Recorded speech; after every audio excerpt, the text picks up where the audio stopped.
ప్రతి ఉదయం దేవుని వాగ్దానం అనే కార్యక్రమానికి ప్రేమతో మిమ్మల్ని ఆహ్వానిస్తుంటున్నాను. ఈ ఉదయకాల సమయంలో దేవుడు మన కొరకు ఏర్పాటు చేసినటువంటి వాక్య భాగము 122వ కీర్తన మొదటి వచనాన్ని ధ్యానించుకుందాం. 122వ కీర్తన మొదటి వచనాన్ని ధ్యానించుకుందాం. యెహోవా మందిరమునకు వెళ్ళుదమని జనులు నాతో అనినప్పుడు నేను సంతోషించి తిని. క్రీస్తునందు ప్రియమైన దేవుని బిడ్డలారా, ఉదయకాల సమయంలో పరిశుద్ధాత్మ దేవుడు మనకిస్తున్నటువంటి వాగ్దానం, యెహోవా మందిరమునకు వెలుగుమని జనులు నాతో అనినప్పుడు నేను సంతోషించి తిని. ఈ యొక్క వాగ్దానాన్ని మన జీవితాలకును మన కుటుంబాలకును దేవుడు ఆశీర్వాదకరముగా మార్చునుగాక. ఈ యొక్క మాటల్లోని అంతరార్థాన్ని, ఆత్మీయ సత్యాలను మనం గ్రహించినట్లయితే, దావీదు ఈ యొక్క కీర్తనను రచిస్తూ ఈ యొక్క మాటలను మాట్లాడుతూ ఉంటున్నాడు. మరి ఇశ్రాయేలు యొక్క ప్రజలు అనగా ఇశ్రాయేలుకి రాజుగా ఉన్నటువంటి దావీదు కాలంలో మరి అనేక రీతిలుగా దేవుడు మరి దావీదుకు తోడుగా ఉండి ఇశ్రాయేలును పరిపాలించుటకు జ్ఞానమును, బలమును, శక్తిని దేవుడు దావీదుకు అనుగ్రహించాడు. మరి అనేక శత్రు సైన్యాన్ని జయించుటకు దేవుడు దావీదుకు సహాయకారిగా ఉంటున్నాడు. అందుకే మరి ఈ యొక్క మాటల్లోని మరి అంతరార్థాలను, ఆత్మీయ సత్యాలను మనం గ్రహించినట్లయితే, మరి ఇశ్రాయేలు యొక్క ప్రజలు దేవుని సన్నిధిలో గడుపుటకు వారు నిశ్చయించుకున్నప్పుడు మరి దావీదు సంతోషించినట్లుగా ఈ మాటలను బట్టి మనము అర్థం చేసుకోగలం. ఎందుకనగా జనులు నాతో అనినప్పుడు నేను సంతోషించితిని.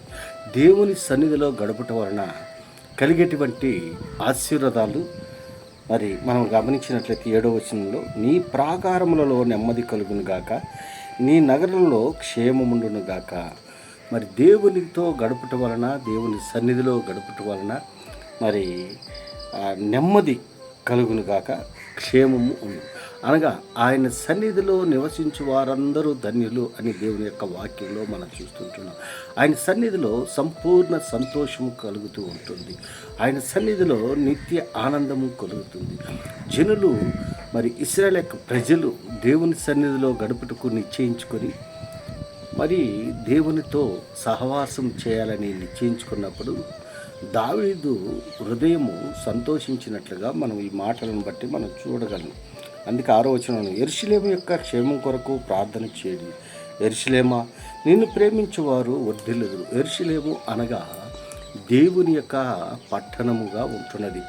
మరి దాని కొరకు ప్రార్థించింది అని దావీదు మరి పలికినప్పుడు మరి ఇశ్రాయేలు యొక్క ప్రజలందరూ కూడా దేవుని సన్నిధిలో గడిపేదానికి ఇష్టపడుతూ ఉంటున్నారు. క్రీస్తుని ప్రియమైన దేవుని బిడ్డారా, ఈ ఉదయకాల సమయంలో ఈ మాటలు వింటున్నటువంటి నీవు నేను దేవుని సన్నిధిలో గడుపుటకు మనము ఇష్టపడుతూ ఉంటున్నామా? దేవునితో సహవాసం చేయటకు మనం ఇష్టపడుతూ ఉంటున్నామా?